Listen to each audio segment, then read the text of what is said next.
사도행전 18장 5절에서 11절까지 말씀입니다. 18장 5절로부터 11절까지 말씀을 우리 한 목소리로 함께 교독하셨으면 좋겠습니다. 봉독하셨으면 좋겠어요. 5절부터 우리 함께 읽도록 합니다. 시작. 실라와 디모데가 마게도냐로부터 내려오매 바울이 하나님의 말씀에 붙잡혀 유대인들에게 예수는 그리스도라 밝히 증언하니 그들이 대적하여 비방하거늘 바울이 옷을 털면서 이르되 너희 피가 너희 머리로 돌아갈 것이요 나는 깨끗하니라. 이후에는 이방인에게로 가리라 하고 거기서 옮겨 하나님을 경외하는 디도 유스도라 하는 사람의 집에 들어가니 그 집은 회당 옆이라. 또 회당장 그리스보가 온 집안과 더불어 주를 믿으며 수많은 고린도 사람도 듣고 믿어 세례를 받더라. 밤에 주께서 환상 가운데 바울에게 말씀하시되 두려워하지 말며 침묵하지 말고 말하라. 내가 너와 함께 있음에 어떤 사람도 너를 대적하여 해롭게 할 자가 없을 것이니 이는 이 성 중에 내 백성이 많음이라 하시더라. 1년 6개월을 머물며 그들 가운데서 하나님의 말씀을 가르치니라. 아멘. 할렐루야. 복된 주일, 거룩한 주의 날 오신 여러분들을 환영하고 축복합니다. 언제나 그랬듯이 우리 주님의 이름으로 축복하며 이 시간 말씀을 시작했으면 좋겠습니다. 주님의 이름으로 환영합니다 라고 서로 좀 인사 나누실까요? 주님의 이름으로 환영합니다. 아멘. 주님의 이름으로 사랑합니다. 주님의 이름으로 축복합니다. 아멘. 아멘. 한 분 한 분도 얼굴을 뵙게 되는 것이 얼마나 기쁘고 여러분 믿으실지 모르겠어요. 여러분을 뵙는 것이 저에게는 가장 큰 행복이에요. 주일날 오게 되면 기도하고 올라오잖아요. 강대상으로 올라와서 이제 말씀을 준비하고 선포를 합니다. 쭉 돌아봅니다. 계실 곳에 계시지 않으면 마음이 불안한 거예요. 오늘 왜 못 오시지? 무슨 일이 있으신가? 또 이제 시간이 지나서 예배 시간이 되면서 또 그 자리를 탁 채워 가시면 안심이 되는 거예요. 그 짧은 몇 분의 시간 동안 그냥 막 요동치는 거예요, 마음이. 또 다시 한번 다잡습니다. 말씀을 선포하고 또 증가하지요. 그렇게 또 한 주간을 지나고 또 기도로 또 신방으로 함께하면서 격려하고 위로하고 또 함께하는 그 일들을 늘 돌아보고 힘쓰고 있습니다. 오늘도 이 자리에 귀한 예배 자리에 나오신 여러분들 모두를 환영하고 다시 한번 주님의 이름으로 축복합니다. 요즘에는 TV를 보면 기쁜 소식보다는 불안한 소식들이 전체 이야기를 휩쓸어 갑니다. 이곳에서 전쟁이 시작됐다. 이곳에서 환율이 1,500을 뚫었다. 경제적으로 너무 어렵다. 또 사회적인 면을 보면 누가 누구를 죽였다. 좋은 이야기, 정말 기쁜 이야기로 가득하기를 원하지만 이 시대는 그렇지 않은 것 같아요. 시대는 더 빨리 변화되는데 주님에게서 가까워 가기는커녕 점점 주님에서 멀어지는 것 같고요.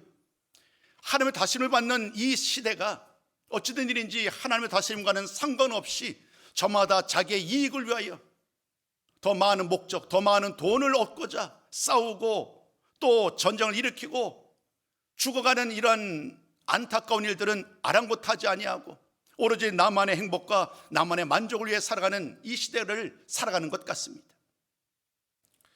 여러분, 이런 과정 속에서 오늘 우리는 다시 한번 하나님의 말씀 가운데 나아가야 합니다.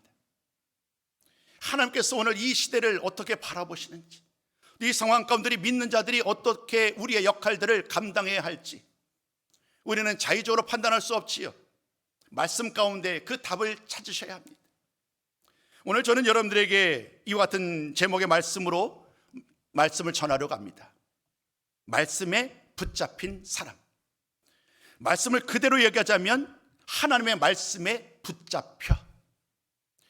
이 말씀이 오늘 전체의 말씀을 관통하는 가장 중요한 메시지입니다. 하나님의 말씀에 붙잡힌다는 것은 어떤 의미일까요? 하나님의 말씀에 붙잡히면 우리 믿는 자들에게 어떤 일들이 일어날까요? 사도 바울을 통하여서 우리는 그 하나님의 말씀에 붙잡힌 삶의 이야기를 나누겠습니다마는 사실 성경 말씀 66권을 살펴보면 하나님의 말씀에 붙잡힌 사람 혹은 하나님의 말씀을 의지한 사람들이 어떤 일들을 행하는지를 우리는 이미 잘 알고 있어요.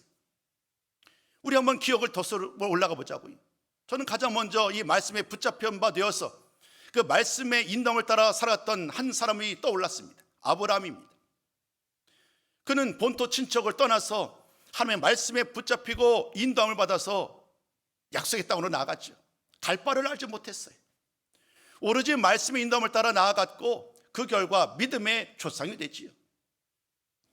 하나님의 말씀을 따라 살아가는 일은 무엇 하나 확실하지 않습니다. 부정확하고 불확실합니다. 세상 사람들은요, 논리적으로 계산을 두들리고 결과가 확실하면 걷지만 우리 믿음의 사람들은 그렇지 않잖아요.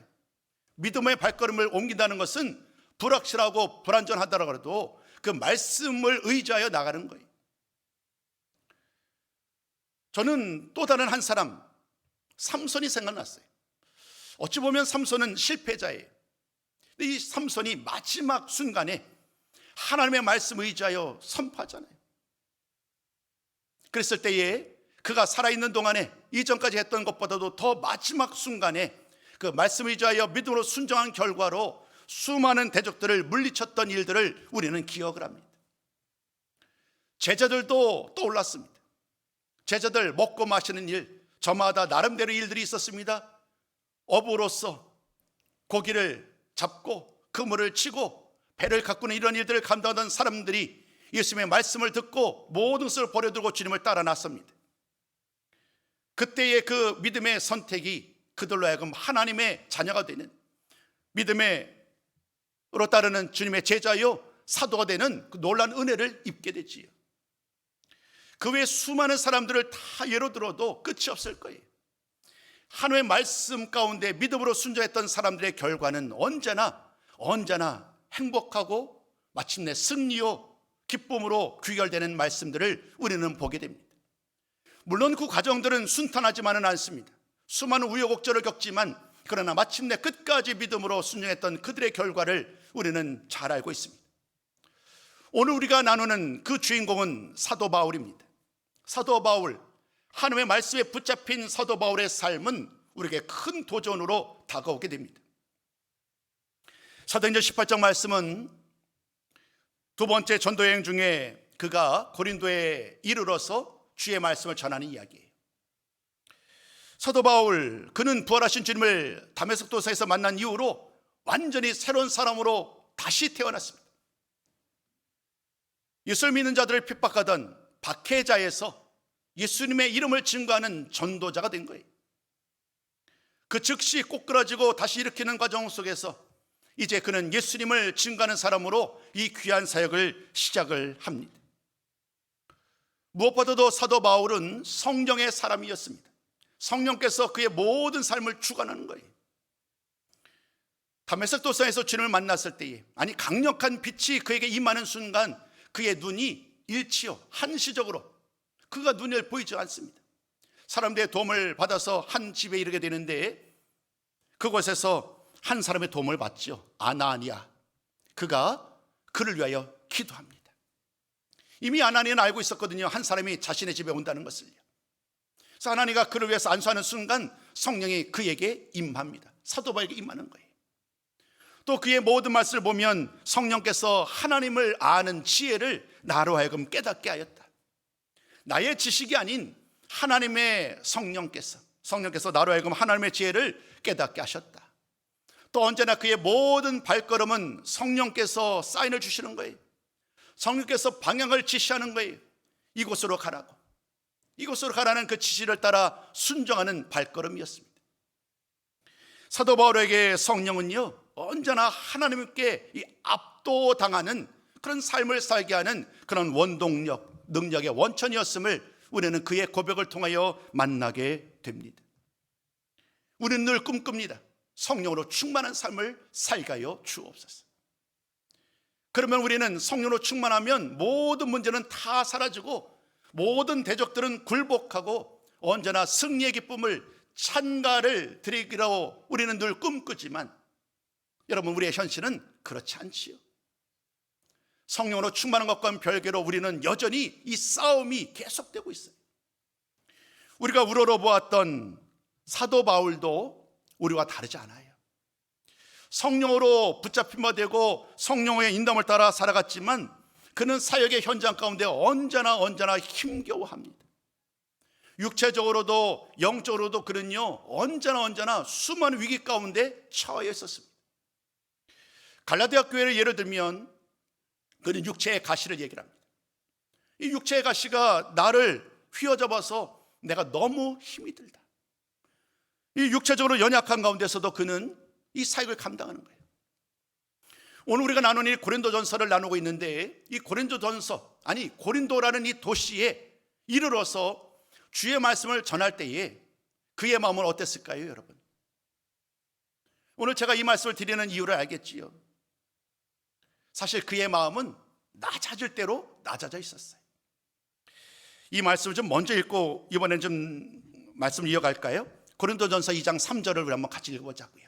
같이 한번 읽습니다. 자, 시작. 내가 너희 가운데 거할 때에 성령의 충만을 받는 사람이에요. 성령의 충만함 속에 지금 고린도까지 이르는 거예요. 그런데 그는 솔직하게 고백하는 거예요. 내가 지금 여러분 가운데 함께 있지만 내가 지금 너무 약합니다. 몸도 약하고 영적으로도 너무 약합니다. 두렵습니다. 그리고 어떻게 고린도에서 주의 말씀을 전할지 나는 쉼이 두렵습니다. 이렇게 고백하는 거예요. 이게 현실이에요.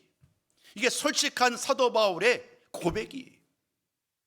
근데 오늘 저는 여러분들에게 그 약함에 대해서 이야기하려고 하는 것이 아닙니다.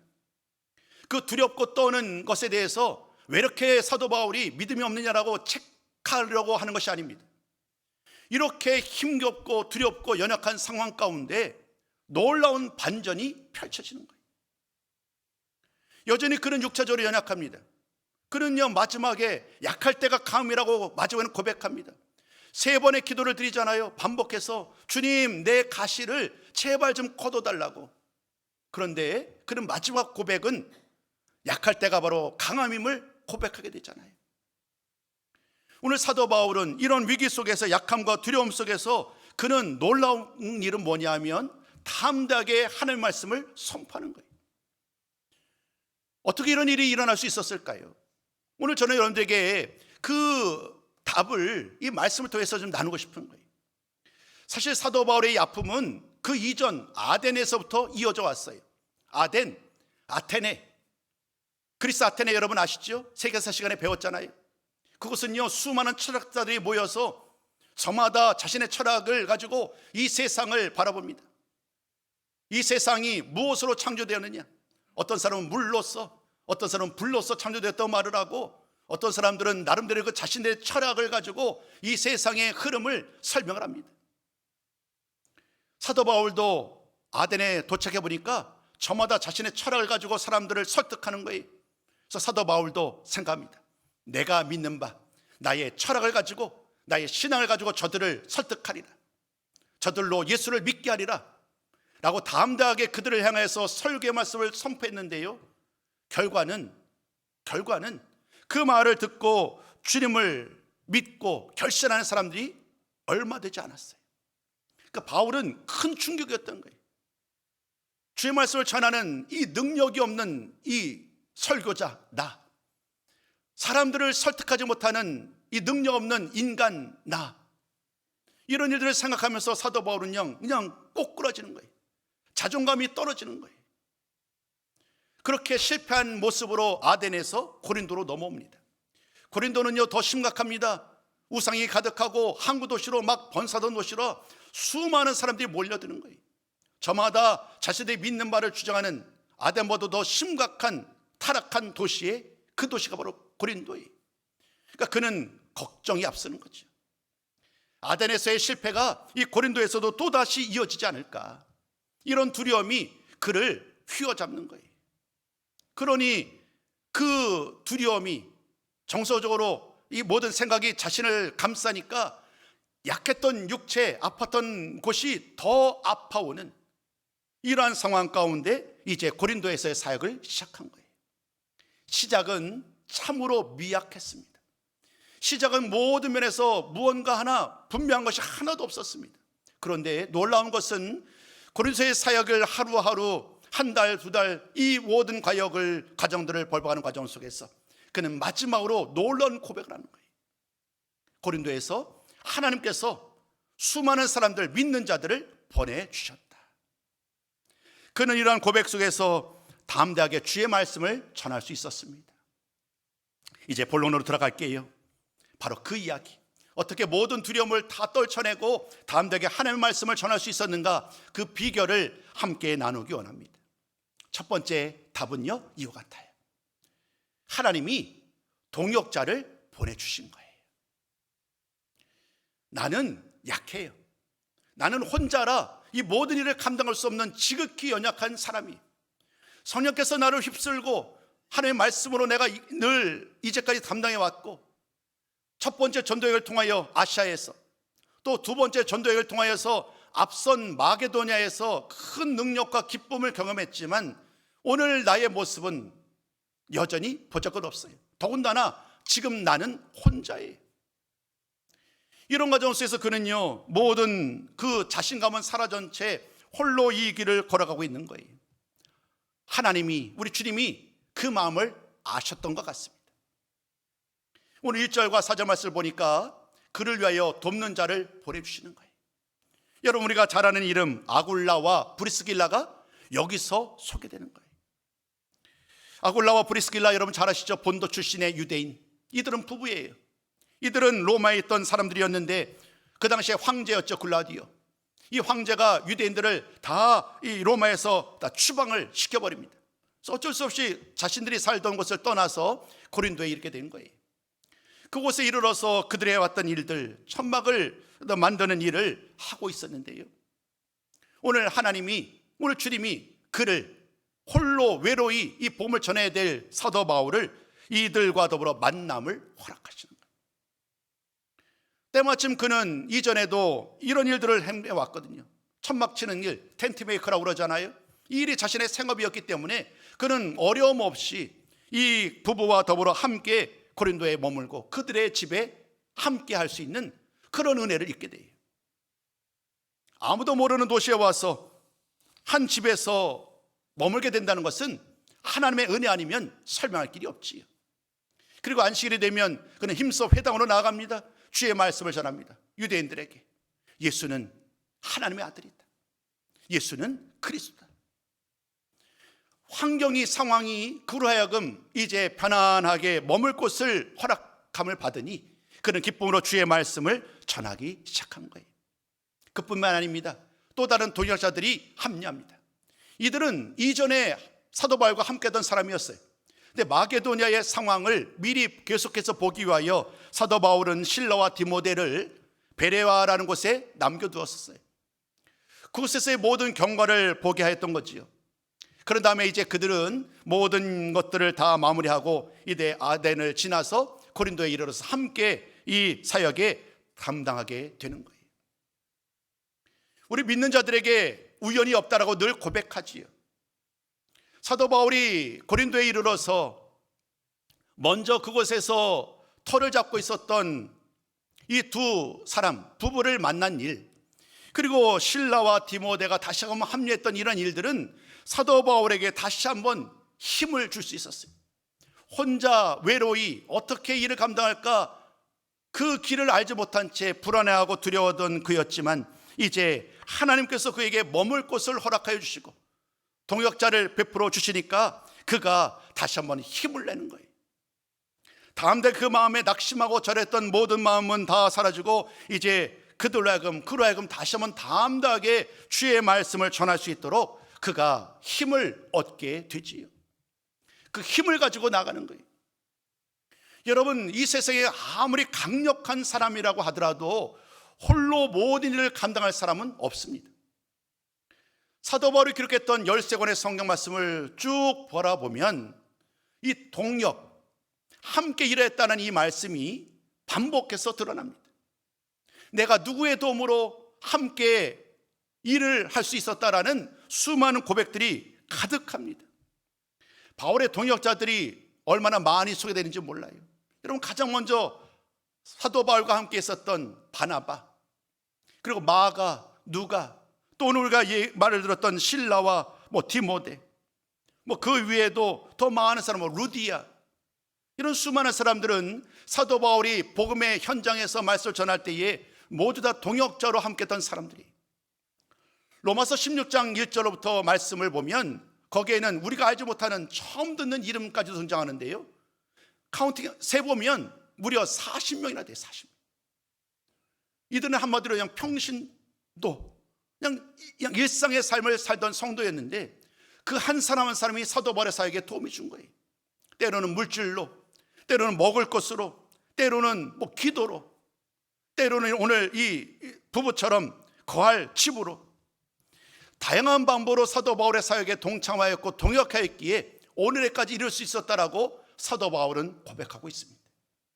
여러분, 우리의 일도 마찬가지입니다. 주님의 일도 마찬가지입니다. 혼자 할 수 없습니다. 언제나 돕는 사람이 필요합니다. 동역자가 필요합니다. 함께 서로가 서로를 위하여 기도하고 서로의 아픔과 무거운 짐을 함께 나누어질 때에 우리는 힘을 낼 수 있고 더 담대하게 주의 말씀을 전할 수 있습니다. 사도 바울, 그 동역자를 통하여 사도 바울이 담대하게 주의 말씀을 전했던 그 일을 오늘 우리들도 기억하셔야 합니다. 오늘 말씀에서 가장 중요하게 제가 강조하고 싶었던 두 번째 말씀입니다. 오늘 두 번째 말씀은 이렇게 말을 합니다. 사도 바울이 하나님의 말씀에 붙잡혀서 복음을 전했다. 하나님의 말씀에 붙잡혀서 복음을 전했다라는 이 말씀이, 여러분, 하나님의 말씀에 붙잡혔다라는 말씀은 어떤 의미일까요?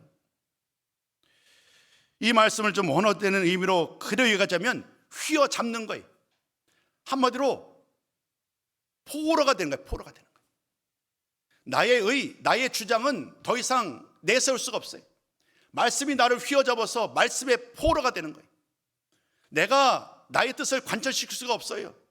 말씀이 얼마나 강력한지, 말씀이 나를 휘어잡아서 말씀이 이끄시는 대로 내가 꼼짝없이 이끌려가는 것, 이것이 말씀에 붙잡혔다는 말씀의 의미예요. 근데 그 설명을 좀 드리기에 앞서서 이 말씀에 붙잡혔다라는 말씀은 좀 반대로 이야기하면 말씀을 붙잡았다라는 설명도 가능합니다. 즉, 말씀에 붙잡았다라는 것은 그 주체가 나예요, 나. 그러니까 말씀에 붙잡혔다는 것은 그 주체가 말씀이겠지요. 이 두 가지가 상호적으로 다 가능한 말이에요. 그러니까 두 가지를 다 설명드리고 싶어요. 여러분, 이 말씀이 내가 말씀을 붙잡는 거예요. 살다 보면 내가 수많은 어려움 속에서 말씀을 사모할 때가 있어요. 이 위기, 이 어려움을 이겨낼 수 있는 힘이 말씀밖에 없기에 내가 말씀을 갈급함으로 말씀 가운데 나올 때가 있지. 말씀을 펼쳐요. 준비된 상황이 아니었는데 그 펼쳐진 말씀이 마치 날카로운 비수처럼 나를 향하여서 그냥 꽂히는 그런 경험도 하고요. 또 사랑으로 가득한 말씀이 되어서 이 나의 마음을 위로하는 말씀을 만날 때도 있지요. 내가 말씀을 붙잡는 거예요. 내가 말씀 앞에 나아가는 거예요. 그럴 때에 하나님이 은혜 가운데 능력으로 역사하시지요. 원로 목사님께서 말씀하실 때 언제인지는 기억은 하지 않는데 그 말씀을 설명했던 기억이 나네요. 말씀이 로고스, 레마라는 말씀이 있다고요. 한 가지 더 추가하자면 케리그마라는 말씀도 있어요. 말씀의 의미가 이 세 가지예요. 로고스, 케리그마, 레마. 로고스라는 말씀은요, 기록된 말씀입니다. 기록된 말씀. 이 성경 66권, 이 기록된 말씀 자체가 우리가 말씀으로 우리가 역사를 하는 거예요. 케르그마라는 것은요, 이렇게 설명할 수 있어요. 선포된 말씀이. 즉, 예를 들면 이 강대상에서 목사님들이 말씀을 전하죠. 그 본문을 나름대로 해석을 해서 그 말씀을 선포하는 거예요. 이것이 바로 케르그마예요. 그 다음에 어찌 보면 가장 중요한 레마라는 말씀이 있는데 이 레마라는 것은요, 적용되는 말씀입니다. 그러니까 기록된 말씀인 성경책이 내가 오늘 말씀을 묵상할 때에 그 말씀이 나에게 말을 걸어오는 거예요. 그 말씀이 나의 삶 속에 들어오는 거예요. 그 말씀이 나로 하여금 다시금 무언가 결단하게 하고 고백하게 하고 나의 삶으로 이끌어가는 것, 이것이 바로 레마예요. 또 때로는 선포된 말씀, 케리그마를 통하여서 레마로 나의 가운데 차올 수 있겠지요. 기록된 말씀을 로고스를 통하여서 그 말씀이 살아서 역사하던, 아니면 선포된 케리그마의 말씀을 통하여 그 말씀이 나에게 적용되던 이 레마의 말씀까지 이르를 때에 그 말씀이 나에게 찾아오고 역사가 시작되는 거예요. 여러분, 바라기는 그 말씀이 언제나, 내가 오늘 붙잡는 그 말씀이 언제나 나를 새롭게 은혜의 자리로 이끌어가는 이 은혜의 자리에 늘 함께 하시기를 주님의 이름으로 축복합니다. 자, 그런데 오늘 나누고 싶었던 것은 이것이 아니에요. 내가 주체가 되어서 말씀을 묵상하고 이끄는 것 중요합니다. 이 일을 힘쓰시자고요. 근데 오늘 말씀은요, 이거예요. 내가 주체가 아니에요. 말씀이 갑자기 내 가운데 역사하는 거예요. 말씀의 능력이 나를 휘잡아가는 거예요. 나는 오른쪽으로 가고 싶은데 말씀이 나를 막아버리는 거예요. 왼쪽으로 가라 하고 말씀이 나의 마음을 또 다른 곳으로 열어주셔서 이 말씀이 나를 송두리째 나의 삶을 이끌어가는 거예요. 여러분, 이러한 경험을 하신 적이 있으신지요?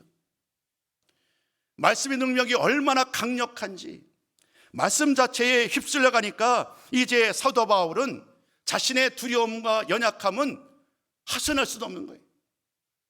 말씀이 그의 마음을, 그의 모든 삶을 송두리째 다 잡아가지고 고린도에서의 삶으로 그를 이끌어 가시고 그를 휘몰아 치니까 그는 순종하지 않을 수 없는 거예요. 아버지 하나님 앞에, 주님 앞에 자신의 연약함을 고백할 겨를도 없이 그는 나아갑니다. 담대히 나가서 예수는 그리스도라고, 예수는 하나님의 아들이라고 선포하게 되는 이런 놀라운 일들이 일어나게 되지요.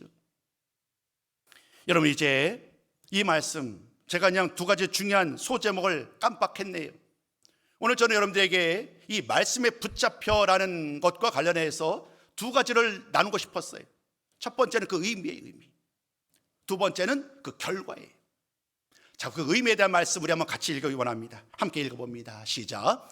말씀에 붙잡혔다는 것은 말씀이 나를 붙잡아 이끌어가는 것을 의미합니다. 내가 주인공이 아니에요. 내가 내 삶의 주인공이 나인데 어찌된 일인지 말씀이 나를 이끌어가는 거예요. 이미 이것은 제가 설명을 드렸어요. 자, 두 번째, 말씀이 나를 붙잡아 나를 이끌어갈 때에 어떤 일이 일어나는가요? 자, 두 번째 말씀 한번 같이 읽어봅니다. 시작. 바울은 하나님 말씀에 붙잡혀, 아멘. 말씀에 붙잡히니까요, 그동안에 고생하고 고민하고 두려웠던 모든 것은요 다 사라지는 거예요. 그에게 남은 것은 담대함밖에 없어요. 그 말씀을 선포하는 것에 대한 담대함이에요. 그 말씀을 듣고 저들이 듣고 회개하고 돌아올지 아닐지는 이제 그의 소관이 아니에요. 성령께서 하신 일이니까요. 이전에 사도 바울은요 인간적으로 불안한 거예요. 내가 이 말씀을 전하면 반응은 어떨까? 사람들이 어떻게 반응할까? 내 말을 듣고 내 설교를 듣고 저들이 예수를 믿을까 믿지 않을까? 늘 두려움이 연속이었던 거예요. 근데 말씀에 붙잡혀 되니까 이제는 그 고민은 이제 내 고민이 아닌 거예요. 말씀의 능력으로 선포하는 것이 자신에 주어진 책임이고 사명이기에 그는 이제 힘써 그 일, 이제까지 해왔던 그 일을 힘써 행하기 시작합니다. 예수는 그리스도라고, 예수는 그리스도라고 힘써 전하는 거예요. 이 하나님 말씀에 붙잡혔다는 이 붙잡힘에 대한 원어의 공통어가 뭐냐면 강권하다는 거예요. 강권하다. 여러분, 강권하다라는 말 아시죠? 강권하는 거예요. 누군가 나를 강권하여서 어떤 상황으로 어떤 일을 행하도록 나를 이끌어가는 것. 하나님의 강권하심이 오늘 우리를 여기까지 인도하신 줄로 믿습니다. 오늘도 하나님은 사도 바울을 통해 역사했던 것처럼 하나님의 말씀으로 우리를 강권하시고 하나님의 말씀으로 우리를 또 다른 하나님의 역사의 현장으로 우리를 이끌어 가실 줄로 믿습니다. 그 은혜의 현장, 그 복된 자리에 우리 모두 담대하게 믿음으로 나아가는 우리 모든 손님들이 되어야 할 줄로 믿습니다. 담대하게 성령으로 충만하였고 하나님의 말씀에 붙잡혀서 예수는 그리스도라고 전하였습니다. 여러분, 그러면 그 다음 그림을 한번 그려보세요. 어떻게 되었을 것 같습니까? 당연히 우리가 그리는 그림은 그토록 예수를 믿지 않았던 반대했던 사람들이 납작 엎드려서 회개하고 죽기로 돌아와서 예수를 믿어야 우리가 바라는 그림의 모습이잖아요. 그런데 여러분, 현실은 또다시 그렇지 않아요. 오늘 5절 이어지는 6절부터 이어지는 말씀을 보시면 이렇게 말합니다. 6절 말씀이 그들이 대적하여 비방하거늘. 말씀에 붙잡혀서 예수는 그리스도라고 전하였음에도 불구하고 이 유대인들은요 여전히 주님의 말씀을 듣지 않아요. 사도 바울을 대적하고 비방하고 오히려 그로 하여금 완강하게 반대하는 거예요. 예전 같았으면 아마도 바울은 이것 때문에 또다시 낙심했을 거예요. 이미 그는 과거에 그 경험이 있잖아요. 아덴에서 결국 나는 또다시 실패했구나. 아마도 이 고린도에서의 자신의 사역을 돌아보면서 아마도 또다시 실패하고 자책하는 그의 모습이 아니었을까요? 그런데 이제 바울은 그렇지 않아요. 그 말씀에 붙잡히게 된 사도 바울을, 그의 마음을 감싸고 있는 것은 이제 두려움이 아니잖아요. 그러니까 그들, 이 복된 말씀을 듣지 못했던 그들을 향하여 오히려 바울은 안타까워합니다. 이 말씀을 들어야 사는데 이 어리석은 사람들이 이 말씀을 듣지 못하니 얼마나 그가 안타깝겠어요. 그래서 그런 그들을 떠나서 이제 사도 바울은 다른 곳으로 옮깁니다. 회당이 아닌 바로 옆으로요. 그 회당의 옆에 옮기게 되는데 하나님을 경외하는 디도, 유스도라는 사람이 그곳에 있는 거예요. 그곳에서 함께 주의 말씀을 전합니다. 그랬더니 이번에는 회당장 그리스도와 그의 가족 수많은 사람들이 함께하고 놀라운 기적이 일어나는 거예요. 여러분, 우리 한번 이 말씀은 같이 읽기 원합니다. 8절입니다. 8절 말씀 우리 같이 한번 읽습니다. 자, 시작. 회당장 그리스도가 온 집안과 더불어 주를 믿으며 수많은 고린도 사람도 듣고 믿어 세례를 받더라. 말씀에 붙잡히게 되니까요, 나의 염려, 나의 걱정, 그 모든 것은 이제 다 사라지고 오로지 말씀만이 드높아지고 말씀의 능력만이 선포되기를 그는 원하였어요. 그래서 그 말씀을 힘써 전하였고 그 과정 속에서 하나님은 놀라운 방법으로 복음의 열매를 맺게 하신 줄로 믿습니다. 조금 말씀이 길어지게 됐네요. 좀 양해 바랍니다. 세 번째 말씀을 전하고 싶습니다. 세 번째 말씀을 보면 이어지는 9절과 10절 말씀인데요, 주님의 위로와 격려하심이 함께하고 있어요. 이미 말씀으로 붙잡혀되었지만 결정적으로 주님이 그를 격려하는 거예요. 그를 일으켜 세우는 거예요. 우리 오늘 함께 이미 읽으셨지만 9절과 10절 말씀을 한 번만 더 같이 한번 읽어볼까요? 우리 함께 읽어봅니다. 시작. 두려워하지 말며 침묵하지 말고 말하라. 내가 너와 함께 있으니 어떤 사람도 너를 대적하여 해롭게 할 자가 없을 것이니 이는 이 성중에 내 백성이 많음이라. 주님이 말씀하는 거예요. 세 가지로. 두려워하지 말라, 침묵하지 말라, 전하라. 주님이 함께 하신다는 거예요. 어떤 반대에도 불구하고 주님이 끝까지 함께 할 것이니까 이제 더 이상 두려워하거나 염려하지 말고 담대하게 주의 말씀을 전할 수 있도록, 두려워하지 말고 침묵하지 말고 이 말하라라는 이 말씀, 이 성중에 고린도라는 이 도시가 우상이 들끓고 수많은 악행과 탐욕과 정욕으로 가득한 도시였지만 하나님은 이곳에서 여전히 하나님의 백성이 많다라는 말씀을 통하여 그를 격려하였고 1년 6개월 동안 머물며 고린도에서 참으로 아름다운 열매, 많은 열매를 거둘 수 있었습니다. 여러분, 올해 안에 2026년 담대하게 거침없이 복음을 전하는 해라는 말씀을 제목 가지고 한 해를 시작했고요, 올해는 다른 어떤 해보다도 사도행전의 말씀을 더 자주 나누게 될 것 같습니다. 오늘 이 18장 말씀을 통하여 오늘 결론의 말씀을 드리고 싶은 것은 이것입니다. 오늘 나를 붙잡고 있는 것이 무언가? 오늘 내가 많은 시간을 투자하고 오늘 내가 많은 것을 이것을 위해 살아가는 그 무언가가 있을 텐데 여러분 그것이 무엇인지요? 그것이 좋다 나쁘다 그런 말씀을 드리고 싶은 것이 아니라 바라기는 오늘 이 말씀처럼 하나님의 말씀이 나를 휘잡아서 이 하나님의 말씀이 나를 붙잡아서 나의 모든 삶이 하나님의 말씀의 인도함을 따라 살아가는 우리 모든 성도가 되셨으면 좋겠습니다. 그 말씀이 나를 어떻게 이끌어갈지, 어떤 놀라운 일을 행하실지 우리는 알지 못하는 거예요. 이 소자, 지극히 작은 자 같은 나 같은 한 사람을 통하여 하나님이 어떻게 일하실지 우리는 알지 못하는 거예요. 말씀에 붙잡혀 되어서 믿음으로 순종해 나갈 때에 하나님은 오늘도 크고 놀라운 일을 행하실 줄로 믿습니다. 한 구절만 더 나누기 원합니다. 이사야서 40장 8절입니다. 우리 한번 이사야서 40장 8절 이 말씀 같이 읽습니다. 시작. 풀은 마르고 꽃은 시드나 우리 하나님의 말씀은 영원히 서리라. 아멘.